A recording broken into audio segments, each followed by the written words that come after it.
efforts that kept the victim alive.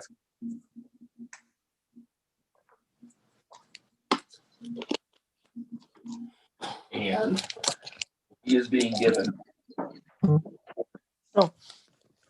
No. No, that's what he's supposed to do. No. Very deserving reward.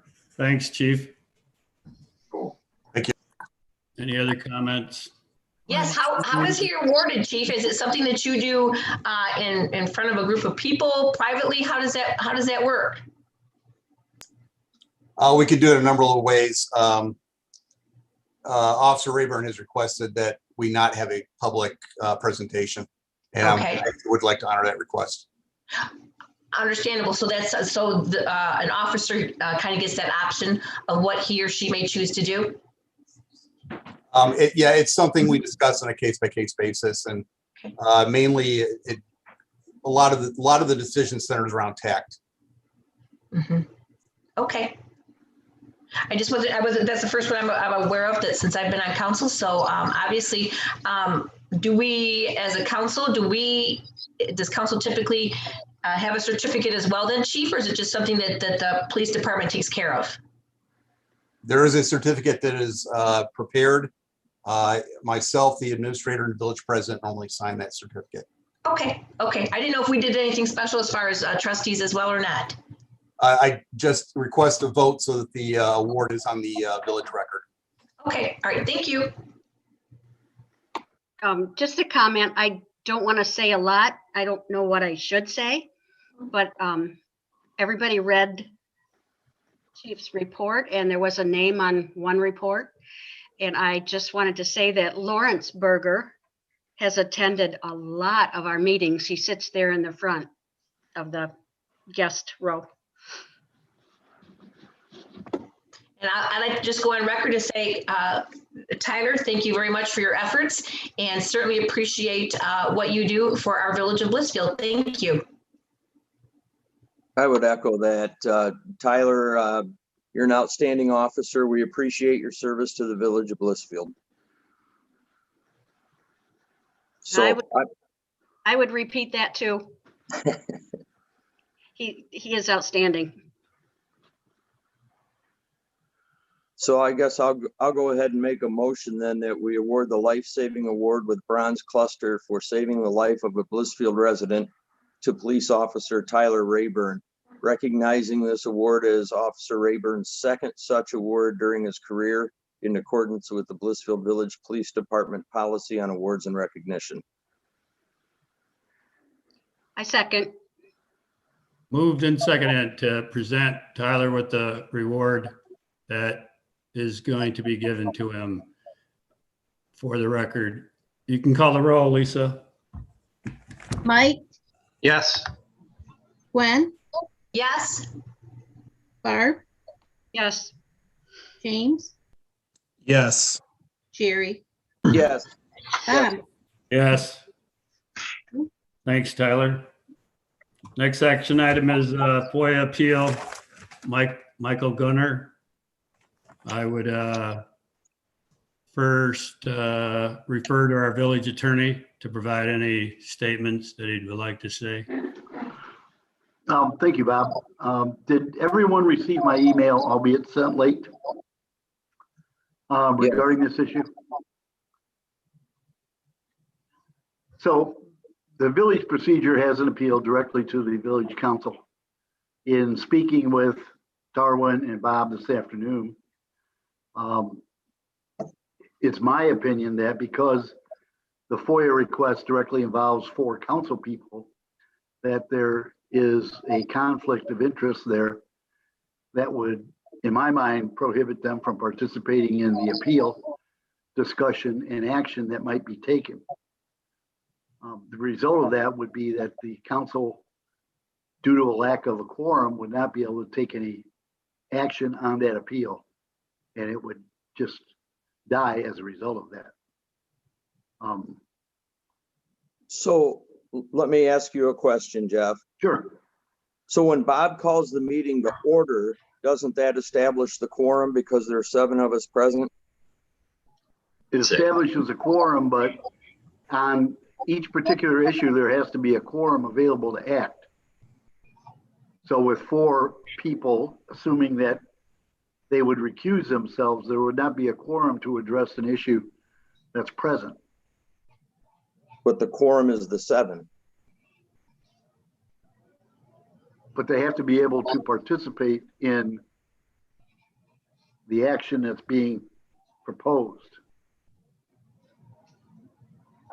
Doing my research, Jeff, wouldn't, if a member were to recuse themselves, that just takes them out of the discussion. That leaves the vote up to any other members that haven't recused themselves. So it would be based on the majority of those voting members. Well, I think you can interpret it that way. My interpretation is that because you don't have a quorum of people available to address an issue, you can't. There's essentially no action that can be taken. But it's an arguable point. So what, I guess if that's your interpretation of it, so that takes the reverse of the disclosure denial off the table, according to your opinion. So what other options does that leave, Mike? Well, it would essentially act as a, like you say, an affirmance, I guess, of the denial, and then Mike could be able to proceed to circuit court if he wished.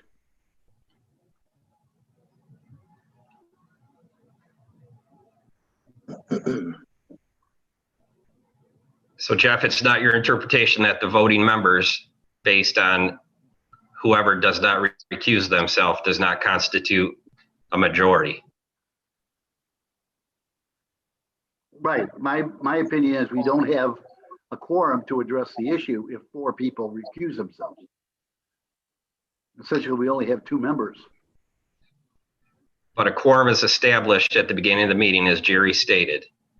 Therefore, we have a quorum that is able and capable to vote.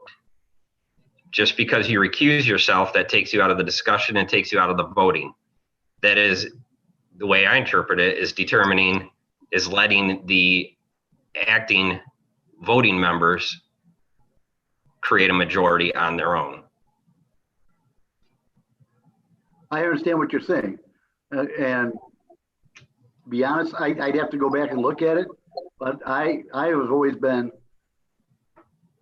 of the opinion that you must have a quorum able to address a particular issue in order to take action on that issue.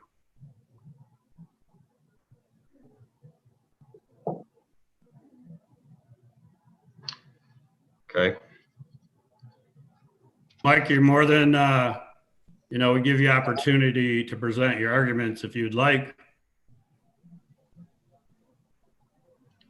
Yeah, I would like to. I'll at least, as a citizen, take my 5 minutes and at least address council as such. All right. So as interim administrator McClary's report stated, it's my intent to find the answers to the questions made regarding the dismissal of previous administrator Joe Fry. Large number of council members based their recent election campaigns on transparency, and that's something that the public deserves to see when making these important decisions that very well affect the day-to-day operations, therefore overall livelihood of the village.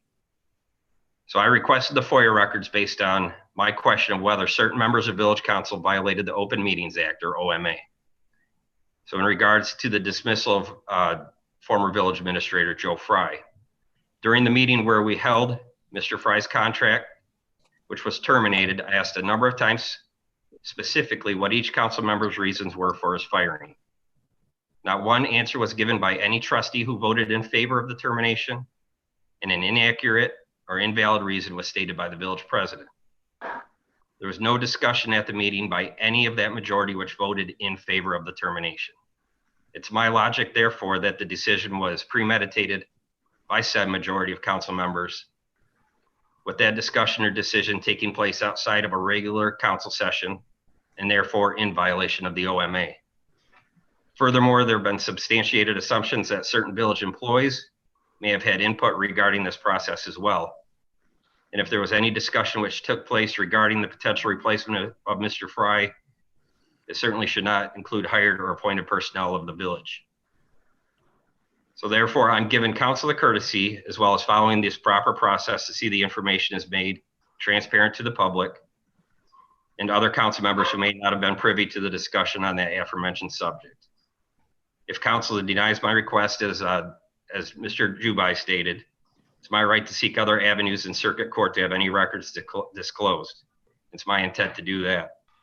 It's also my right to seek damages from the village if I do win that challenge in court, including filing fees and attorney costs, which indeed there's no reason as to why I would not prevail in a judicial review of this request. It's certainly not my intent to waste village time or money, but instead to provide answers to both myself and the public on what council's overall actions and intentions were in replacing former Administrator Fry. That's why I'm formally asking that my FOIA request denial of such records be reversed by action of this council immediately.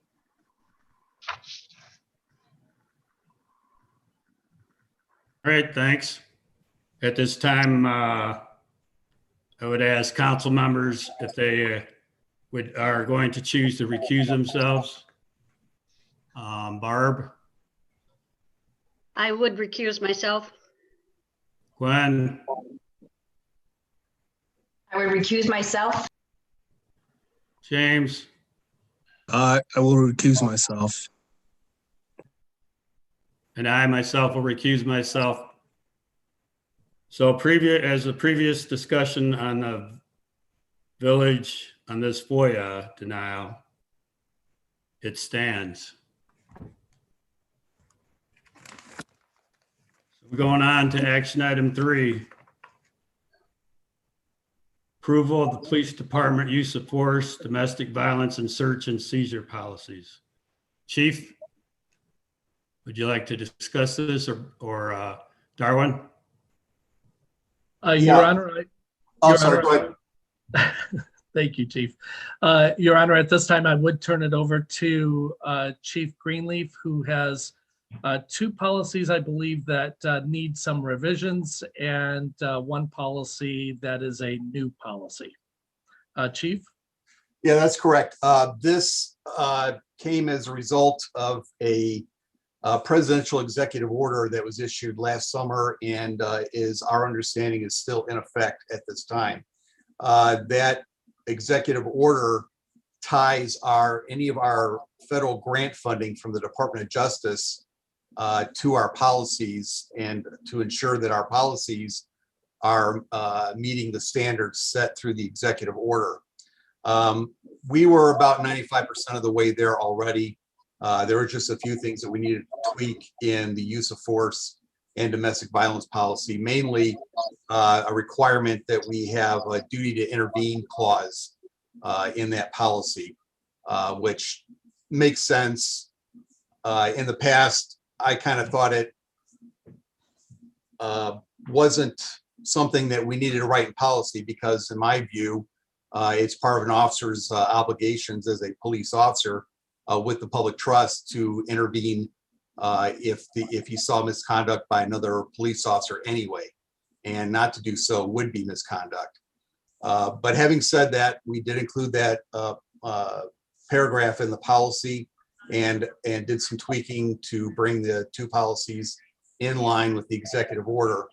The executive order also required that we have some specific language regarding searches and seizures and the execution of search warrants. We did not have a policy as such, so the attached policy was drafted and presented for your review. I did present these policies to Jeff, and he did sign off on them, and that's where we're at today. Chief, is it my understanding as well on the search and seizure policy that that accompanies the funding, the grant funding, if you will? If, say, for example, if we chose not to go with that for whatever reason, that we might not be able to receive grant funding, because if you have the search and seizure policy, you're still able to do the grant funding. If you choose not to do it, your chances of getting the grant are lessened. Is that accurate? Yeah, that's basically where we're at. If we don't adopt these policies and revisions, we put our federal grant funding at risk. Okay. Okay. That's what I And there's- understood. Yeah, and there's nothing in here that's groundbreaking as far as what we were already doing. It's really just memorializing it into policy. And this is all consistent with our existing procedures that we have to follow anyway through the courts. Probably why we didn't have the policy before, because it wasn't necessary, because in order to get these search warrants anyway, you have to follow the law with the courts anyway. Right. But having said that, they've demanded that we have a written policy that memorializes what it is we are doing, and that makes sense. There's nothing wrong with that. Right. Great. Great. It's not altering anything we've been doing to date anyway. Yeah, I didn't assume that it was. I just wanted to have the clarification so that, again, for the public to understand that obviously we want the grant funding. This isn't anything unusual for your team anyhow. So thank you. From time to time, in fact, I got some more on the drawing board. As things move on, things happen. We need to tweak policies and revise them, and it's pretty much the standard course of business in my job. So right now, I think I've got 8 or 9 other policies I'm working on. So be forewarned, I guess. There's more coming. So, but this is what we needed for the DOJ funding. All right, thanks, Chief. We have 3 motions there, recommended motions. Can we do those all together, Jeff, or separately? I'm sorry, I would do those separately just for clarity. Okay. Move council approve the revisions to the Blissfield Police Department use of force policy as presented by Police Chief Dale Greenleaf. I'll second. Moved and second to approve the revisions to the Blissfield Police Department use of force policy as presented by Police Chief. Are there any questions? If not, you can call the roll, Lisa. Gwen, Yes. James, Yes. Mike, Yes. Jerry, Yes. Barb, Yes. Bob. Yes, motion carried. I'll make a motion to approve the revisions to the Blissfield Police Department domestic violence policy as presented by Police Chief Dale Greenleaf. I'll second that. Thanks. Been moved to approve the revisions to the Blissfield Police Department domestic violence policy as presented by Police Chief Dale Greenleaf. You can call the roll, Lisa. Jerry, Yes. James, Yes. Barb, Yes. Mike, Yes. Gwen, Yes. Bob. Yes, motion carried. And the last motion.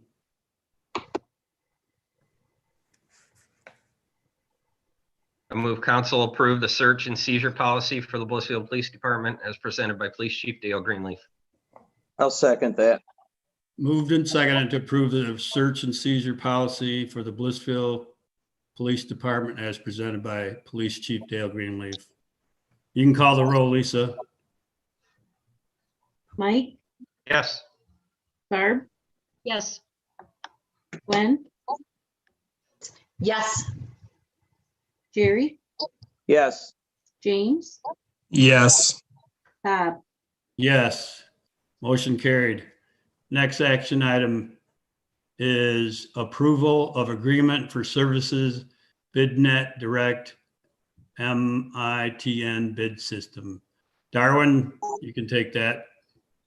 Your Honor, administration is requesting that council approve an agreement for services to permit the village to join the Michigan Intergovernmental Trade Network, or MITN, as a participating organization and to utilize the Mitten bid system for the village's price quote and bid solicitation and public auction needs. We have discussed this service before. Council had expressed an interest in having us pursue this. At the time that we had talked about this previously, I thought there would be a $195 fee, one-time fee attached to these services, but as it turns out, BidNet Direct has since eliminated that fee. So there is no cost to us to participate. If we did want them to mail out an announcement to our local vendors indicating our participation in this new program, we would be charged for the postage for that mailing. But other than that, there is absolutely no cost to us. It is an excellent web-based tool for us to be able to advertise our bid processes or solicit price quotes, reach a much larger audience, and hopefully help us get the best prices possible for the goods and services that we purchase. I provided council with the alternatives analysis, as well as the summary of previous council action, the financial impact, and the recommended motion regarding this matter. Any questions for Darwin? Hey, Darwin, how long has this system been around and about how many municipalities participate in it?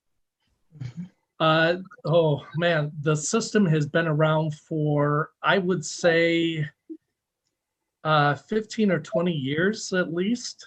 So it's been in existence for a long time. It was created by 9 original communities here in Michigan, the Mitten Purchasing Group.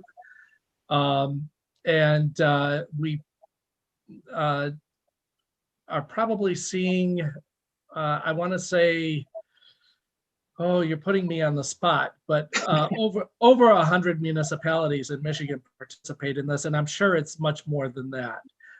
It is quite extensive, and there are a number of smaller villages throughout the state that participate in the program. It's something you've used in one of your past positions then, Darwin?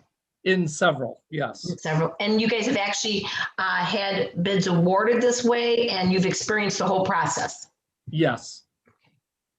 It's an excellent system. It tracks every step of the process so that we can do reports. Once we advertise the bids, we can see who has received the bid notices. We can see who has opened and viewed the bid notices. We can see who has downloaded our documents and a wide range of other valuable information so that we can track the entire process. Hey, Darwin, I have another quick question. So like when we take a dump truck out of service from the DPW or a police car from the pool, are those able to be sold through that service or not? Yes, the BidNet Direct does provide a public auction service as well, and it's through the same system. In those instances, they would charge a 5% fee, 5% of the sale price of the item or items. So that is the only service that would have a fee attached to it. But yes, they do provide public auction services through the system. So Darwin, do local contractors have to, I don't know, join this or? Local vendors can join the system. It is free to them to join, and it takes literally 2 minutes for a vendor to register on the system, basically just entering their contact information and entering the codes for the goods or services that they provide. Those codes will determine which which notifications they receive or how they search for available bid opportunities. Would But this, it is- Sarah? Oh, sorry, it sorry, is Darwin. free- I'm sorry. It is free to our local businesses. If they also have the option of purchasing an annual subscription if they want automatic email notifications of any bid opportunities. So based on the codes that they enter, if they pay the annual subscription, they would receive automatic email notifications rather than the business having to go out periodically and do their own searches. Would we still provide something in our local newspaper then for our local folks if they chose not to partake in this BidNet? Well, what we would do is we would still advertise in our local paper, the bid advertisement. We would direct any interested vendors to take a moment to register on the Mitten bid system. So that everybody is still participating through the system. But we would provide that information in the advertisement so that they knew exactly how to go out on the web and register to be able to bid. Okay, so it would not eliminate, obviously, our local guys if they weren't in it initially. That is correct. And we would still have the opportunity to also send our own personal invitations to any local vendors we may know of who may be interested in the good or service. We can still notify them personally and invite them to participate and go through the process of registering and downloading the documents. Okay, thank you.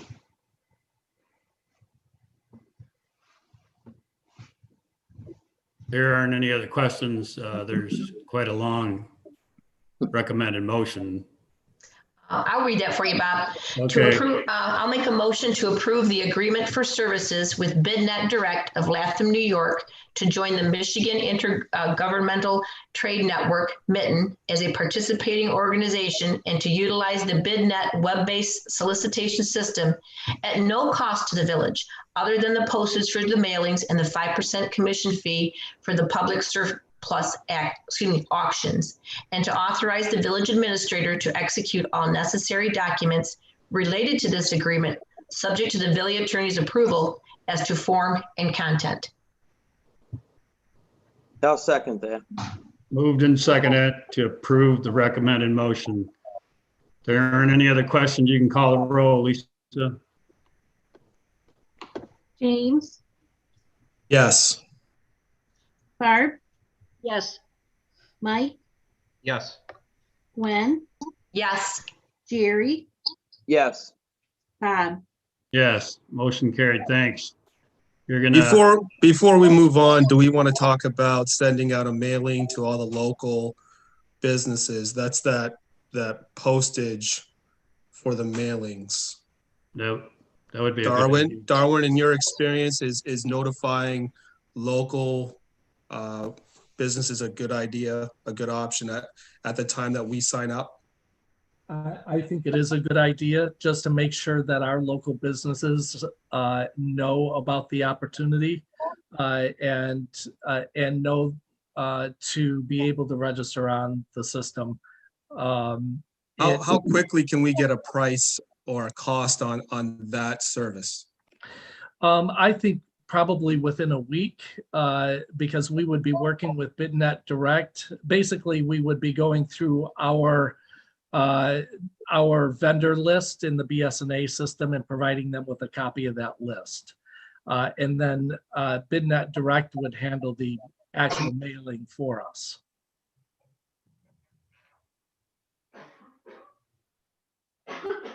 All right, then, we're all set. Action item number 5, village custodial services. Would you like to tackle that, Darwin? Sure. Thank you, Your Honor. Administration is requesting authorization to proceed to recruit for and fill the position of part-time village hall custodian. As council is aware, our previous custodian, Ray French, recently passed away, leaving a huge void for staff here at Village Hall. In our hearts and in the outstanding services that he provided to us, I've heard absolutely wonderful things about the work that he did here at Village Hall to keep our facilities maintained. Village Hall has been without comprehensive custodial services since Ray's illness.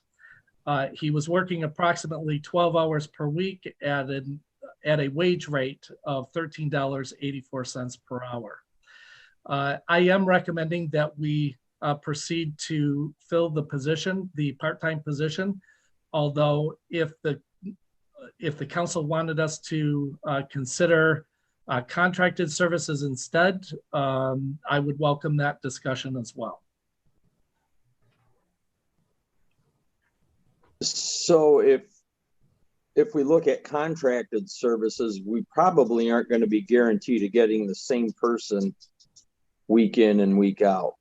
I'm guessing. I have some friends that own a service, and I know they don't always send the same people to the same location. I'm just wondering how that might affect the Village Hall and in particular the police department. Well, I can speak first, and then I'll ask the chief to speak for the police department. But you're absolutely correct in saying that we are not guaranteed to have the same people working at Village Hall each week. My experience has been when you have contracted custodial services, there are many times when you see different people.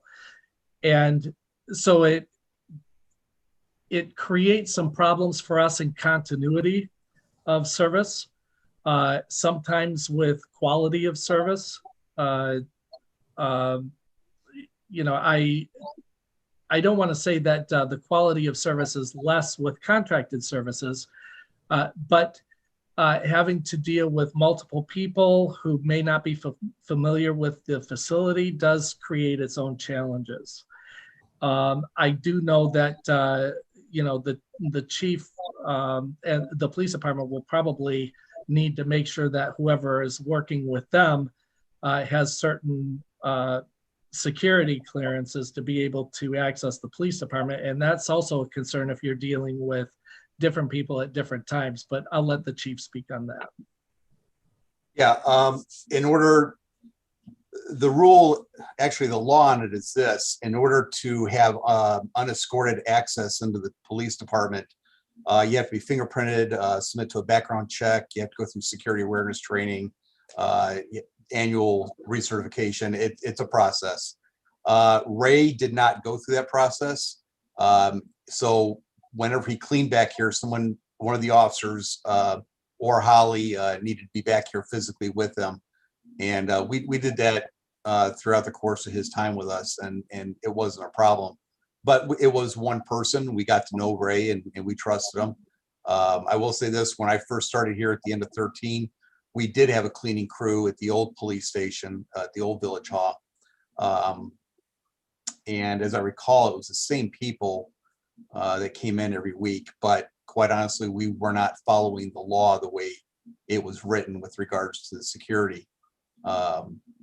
But if we did go with a crew, it would just be the same process we had with Ray. Somebody would have to be back here with them when they came into the police department. Okay.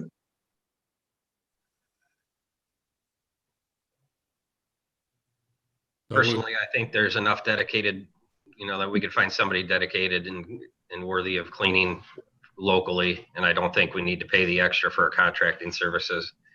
And speaking to the previous points, I think we should just, you know, seek some bids and get somebody hired.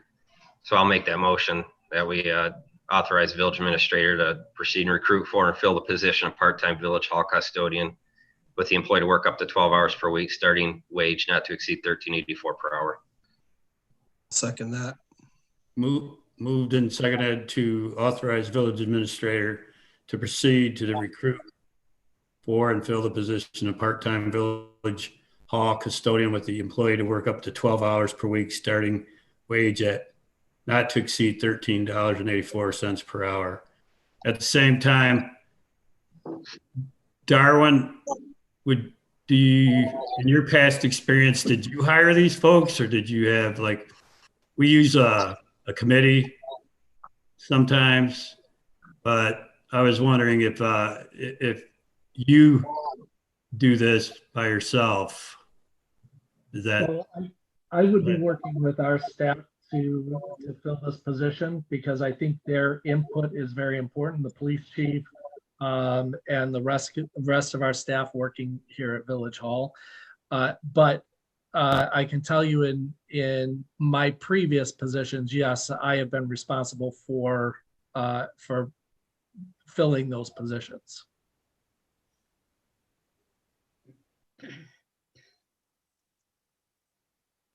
so if we wanted to have that done, just have you do it, then we need to have a motion to do that? Or can you just do it? No, it would have to be the motion that was made, just to make it clear that council is giving me that authorization. All right.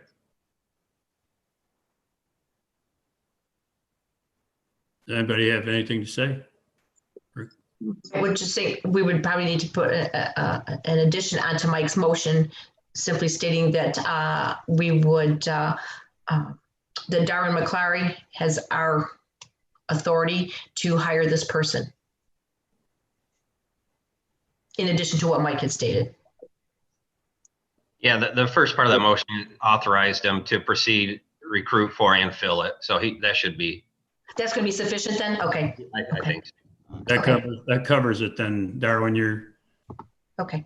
you're all set then, after we vote on the motion. Right, Lisa? Yes, that should Okay. be fine with that motion. All right then, thank you. So you can call the roll. Barb, Yes. Jerry, Yes. Mike, Yes. James, Yes. Gwen, Yes. Bob, Yes. Motion carried. How long do you think that would take you, Darwin? We would I'm want to not putting you on the spot. I was just. it depends on how quickly we can get qualified people applying for the position. I would say we would want to advertise for the next 2 weeks. See what, but keep the deadline in the advertisement open-ended, so that we're somewhat flexible in being able to receive and review applications. But I would say 2 weeks to advertise, and then if we could interview people in that third week, it could be possible to have somebody on within 3 weeks. That's cool. All right, sounds good. Next action item is the village administrator position. Darwin, do you want to tackle that? I know that there's a lot of information there that you gave us. Sure. Thank you, Your Honor. Administration is requesting that council continue its work on the village administrative recruitment and selection process by continuing to follow the outline that I had presented to council for that process. Right now, the council is waiting for proposals from executive search firms to provide executive search services. So I thought this would be a great opportunity for us to begin the process of reviewing the position itself, making sure that council is comfortable with the structure of the position, making any changes that you feel may need to be made either to the ordinance and or the job description. As the president indicated, this is a lot of information to review. I wanted to get the conversation started on this tonight, but if the council feels comfortable in holding a committee of the whole meeting for next week, after you've had a chance to more adequately absorb all of the information, I welcome that opportunity. I don't know what role the council would like to have me play in this regard. If you are interested in having me provide some insights to you into the position and some ideas on how you may want to consider restructuring it, I'm more than happy to provide those insights. But I will only do that if you want me to do so.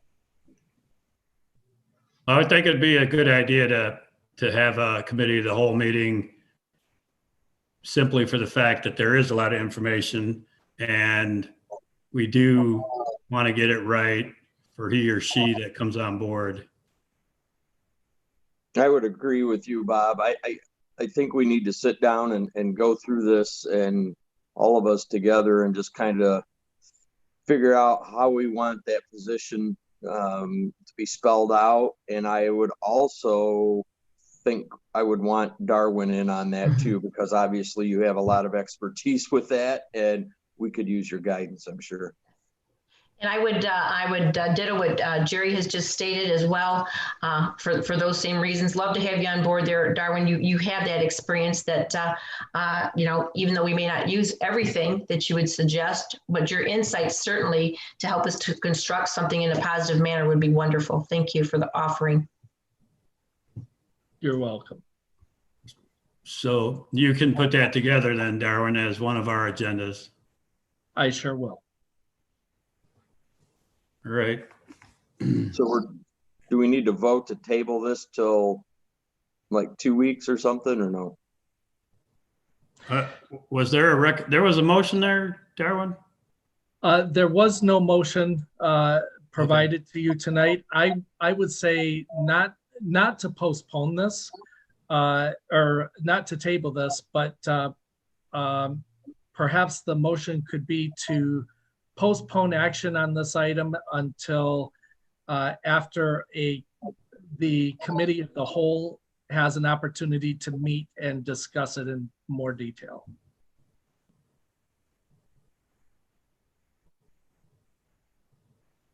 Well, your recommended motion says not applicable, but if you want us to make a motion, we'll make a motion.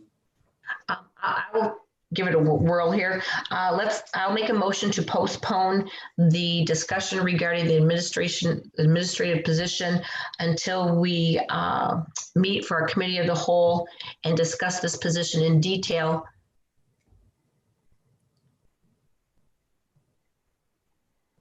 That's my motion.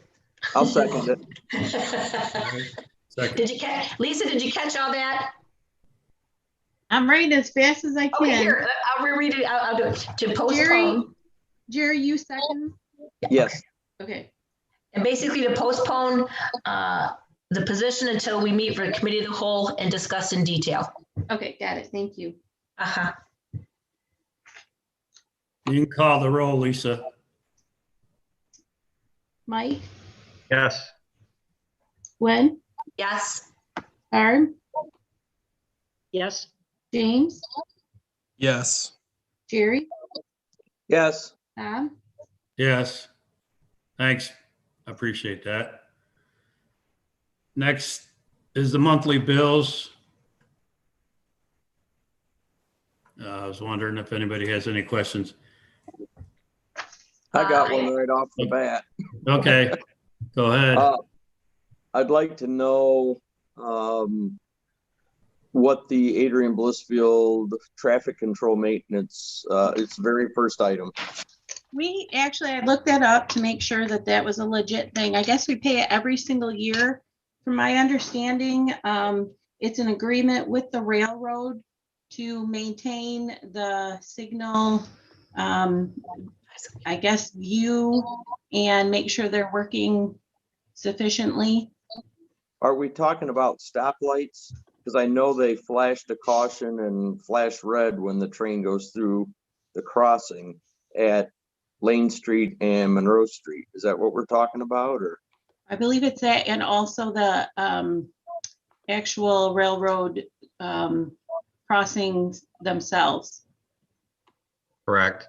It's something that we, like Lisa said, we do pay every year, and it's just for the maintenance of those lighted crossings. It's something that falls back on 1800, laws where the railroad has so much control over everybody else. and it's just something that we have to pay. And they do. They're protected by federal law. Correct. The road commission pays the same fees as the various crossings that are under their control. And it is the railroad holding all the cards. Gotcha. Okay, thank you. Lisa, there were, I think two, and I don't have the particular page numbers, but regarding water deposits and refunds. People move out of their dwelling wherever they're renting. They pay Yeah. deposits.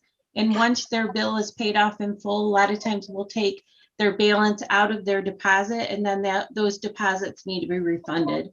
Okay, I saw some last month as well, and I saw some this month, and I was just curious. Thank you. Yep.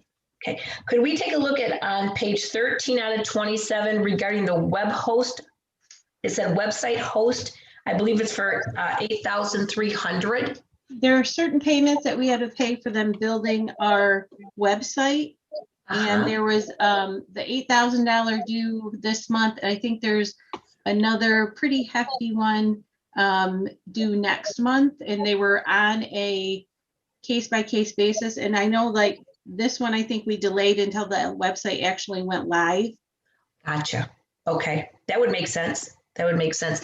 And for clarification, Lisa talked with me after last month's meeting, and I apologize when I said that the website wasn't user-friendly. It is. Gwen Deuce's eyes are getting old, and I did not see the three little lines over to the side that would allow me to extend the site. So yes, Lisa, thank you for that assistance, and it's a nice website. Well, and they're supposed to be changing those, like I told you, to a different color, so the contrast is better between the color of the little lines. Right. I don't think it's done yet when I checked last week, but it's on my pretty lengthy list that they need to work on for me. So once Lisa shared that with me and I saw those little lines, obviously things looked really good. So well done. I have something else then, Lisa. It's from who is Manor Costerson? It's on page 89 of 120. It's for $914, I believe. It says clerk and treasurer miscellaneous. I wondered if it was some kind of a training or a program that you guys had used. It's a yearly service that we have to have done, part that they provide for us. Okay. Okay. Again, it's a yearly thing that we pay to make sure that the accounting's, it's part of the accounting, not the audit, but it's another thing that they pay every single year to make sure. I wondered, because again, it's not a typical monthly bill, but that would make sense because it's a yearly bill and not as familiar, kind of like the railroad that Jerry was alluding to. Okay. All right. Thank you. That's all that I have. I have one. Oh, go ahead. Go ahead, Sure. Barb. Yep. All right, on page 15, it says library ideas for $1,236. Is that like the fee you pay to play music? I don't know what to call it. I don't think it's a licensing, as far as I know. I think that it's a service that the library has for patrons that they can stream music, I believe. I can ask Bob for a little more information on it. That would be through. I thought that's probably what it was. So yeah, it was similar to what I was thinking. Okay, then on page 16 for McKenna, it's $675. It says DDA outside contractor. They're the ones that work on the TIP plan paperwork that needs to be done. Yeah. I knew I'd heard it and I couldn't. Yeah. Okay, thank you. That's all I have, Jerry. Go ahead.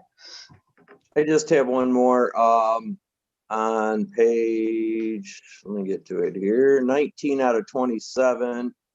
For Raymond Robson, is that $8,000?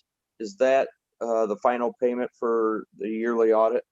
No, I actually believe we have another one that is around that same amount.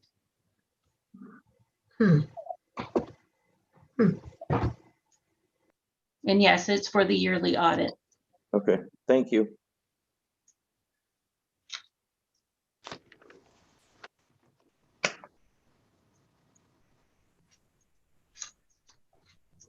Does anyone want to make a motion for the total?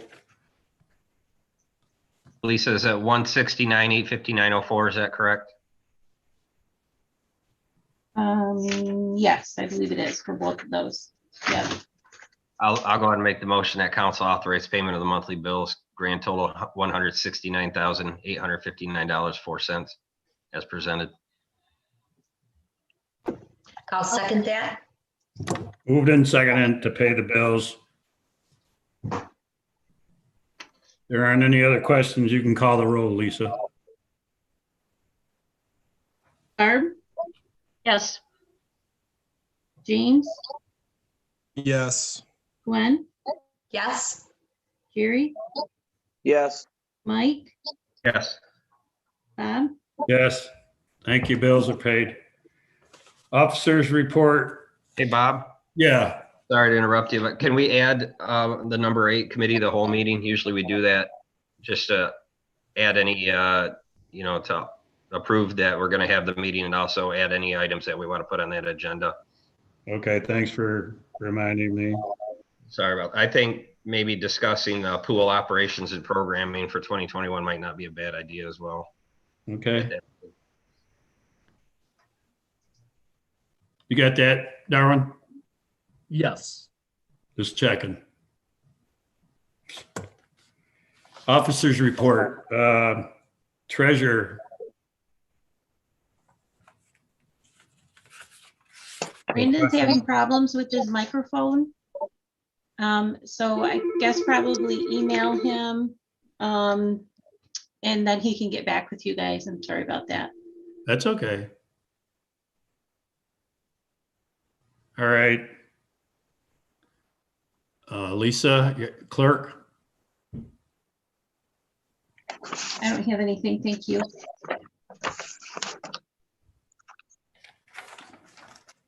Attorney. Nothing more tonight. Police chief. I'm all set. Thank you. Administrators report. Looks like you've been pretty busy, Darwin. Thank you, Your Honor. Just a few things real quick for the council. First of all, I noted for the council that I am working to arrange a meeting with Eagle to discuss the wastewater treatment plant upgrade project and any consideration they may be able to provide to us on the fines being levied for the delay in construction. I noted for the council that I have met with the Coalition for Safe and Affordable Water and Sewage. It was a very positive meeting. I appreciate so much the time that they spent with me to talk about what their concerns are. We talked about how we can work together to try to address the concerns that they have.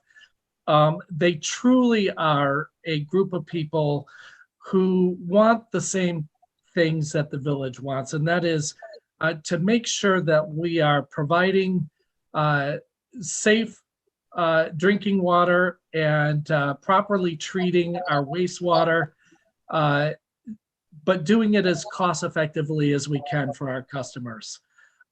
We truly do want the same thing, and I appreciated that meeting so much. It was I think very encouraging for me. We are going to be meeting again this week. I've asked some of my staff members to join me in that meeting so that we can continue our discussions and see how we can work together. I also provided council with an update on the trail project, the Rotary Club Trail Project. I have been meeting with Jake Normant and some of the other Rotary members, as well as some of my staff members, to talk about the plans that Rotary has for the trails in Ellis and Bachmeyer Parks, and the grant application that the Rotary Club is working on. So we're working cooperatively to try to get all of the information together for that grant application. I did note that there are two other entities that are important parts of this process. Our Planning Commission I have asked the Rotary Club to make sure that we submit the conceptual design plans to the Planning Commission once they have those done, so that the Planning Commission can have some input and review and approval of those conceptual plans. And also the Village Council. It's important that you know what the project entails, what the grant application will entail, and that you feel comfortable with it before it's submitted. And Jake has been absolutely wonderful to work with and very supportive of making sure we go through those processes. I noted for council that Treasurer Hudson, Clerk Novak, and I met with the village's benefits consultant regarding the renewal of our insurance coverage, health insurance coverage. The village will be seeing a modest 2.7% increase in premium costs for the upcoming year. So we were pleased with those numbers. They also outlined for us a number of other options that were available. And we discussed those, but we came to the conclusion that at this time, with the transition we're going through, it probably was not the best time to be looking at any type of major change. And with the modest cost increase, we felt that it was beneficial to stay with the program we have. I also noted for council that I will be meeting with our Parks and Recreation Director, Eric May, this week to begin discussions on preparations for the opening of the center. And I look forward to our discussions next week as well. And also, I've been reviewing the punch list items for the Aquatic Center. I contacted the architect to discuss the issue. And I will be following up on those punch list items. As council is aware, we've got some issues with the facility. We're going to need to determine how we move forward, and I will be making further recommendations to the council in that regard. I noted for you that Chief Greenleaf has confirmed that the senior parade will be held on May 22nd at 11 a.m. Lane closures on US 223 between Lane and Giles will begin at 10 o'clock a.m. The route is from the high school up Lane Street to US 223, then down US 223 to Giles, then Giles back to the high school. I also noted for you several upcoming meetings and my current project list. I'm happy to answer any questions council may have.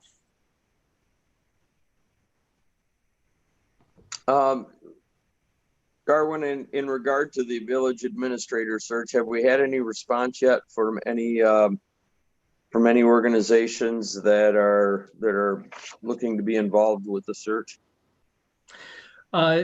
They are supposed to be submitting their proposals directly to the village clerk by email.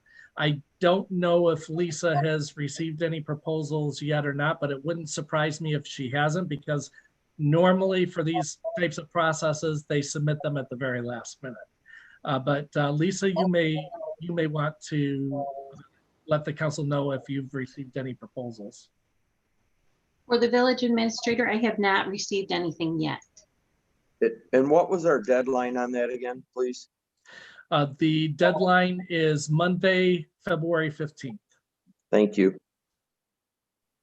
And I'm glad that you brought that up, Councilor Hayes, because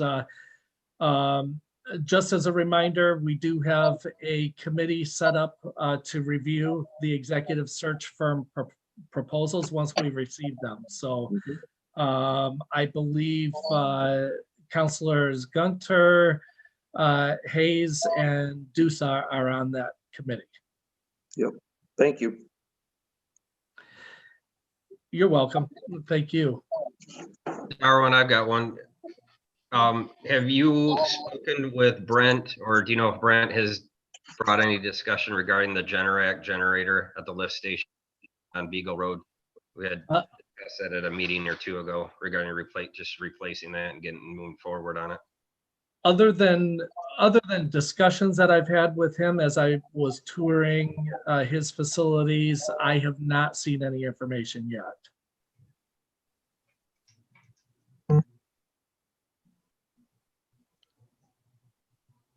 And for Jeff, I'm assuming we haven't received anything else from that lawsuit. Not yet, and I'm hoping to get a report together for you for the next council meeting.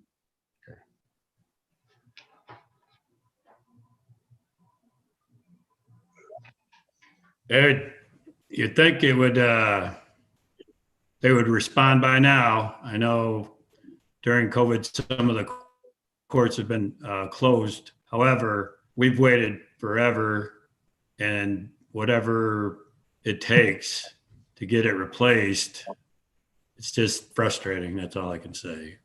It's been going on over a year now, hasn't it? More than a year. All right. Thanks, Darwin. Great Thank you, report. Your Honor. Any unfinished business? Any new business? Any announcements? Go ahead. I apologize. I'm not sure if it'd be unfinished or new business. I haven't seen any reports coming from the DDA/Main Street team in a while. And I know at one point we had talked about the Planning Commission, DDA/ Parks and Rec providing a monthly report of some sort to council. And I wondered if we would be able to begin to implement that. And I didn't know if perhaps we could make it on a regular basis. I don't know. For example, could it be on the first Monday or the second or the fourth Monday of the month for our meetings? If we could say, oh, they'll always be on the second one or they'll always be on the fourth one. I just haven't seen any reports. And for example, I've heard through the grapevine that the plaza has been sold, and I'd like to have some confirmation on that if possible, and things of that nature. And I know that when Heather provided last time when we met, all of the groups talking about all of the things that they've done / plan to do, that was wonderful to hear what was going on. But still, we had talked before, as I said, to receive something on a monthly basis as well. I would be happy to follow up with Heather on that and make sure that council is provided with regular monthly reports. As well as the Planning Commission, Darwin, and the Parks and Rec. And again, if we just knew, which one it was going to come on, so they're all coming on the same time on a monthly basis, that would be wonderful. I will definitely make sure that happens. Thank you. The other question I had was regarding the audit as well, because Jerry, like you, I saw the $8,000, and my assumption is that's what the total for the whole audit was. So I don't know if Lisa, if you can address it, or Darwin, and I don't know if Brandon can address it if his phone's working. Does it look like the audit's going to have a cost of $16,000 then this year?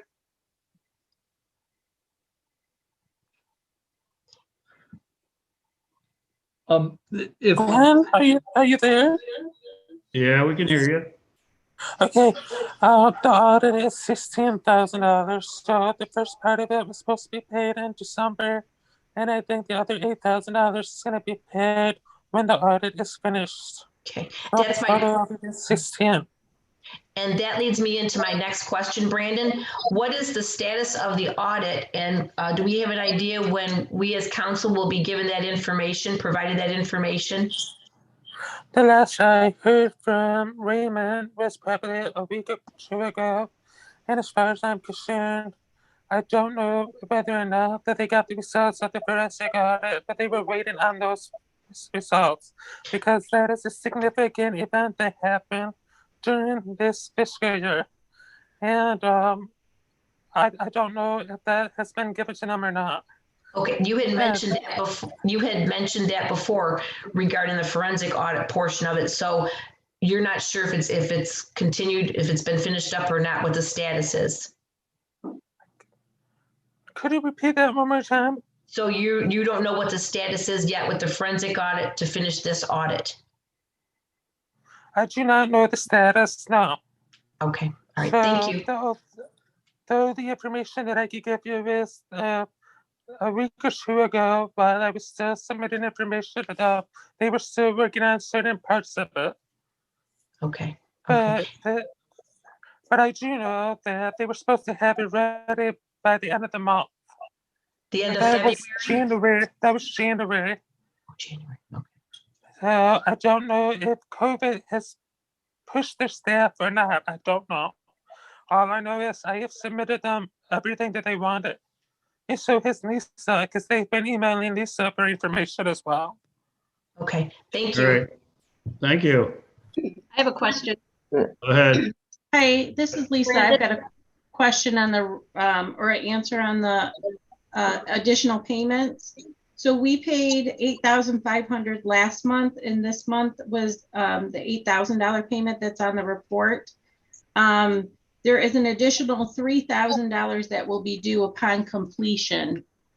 And that should be, my understanding from all the paperwork I have, that should be the last one. Okay.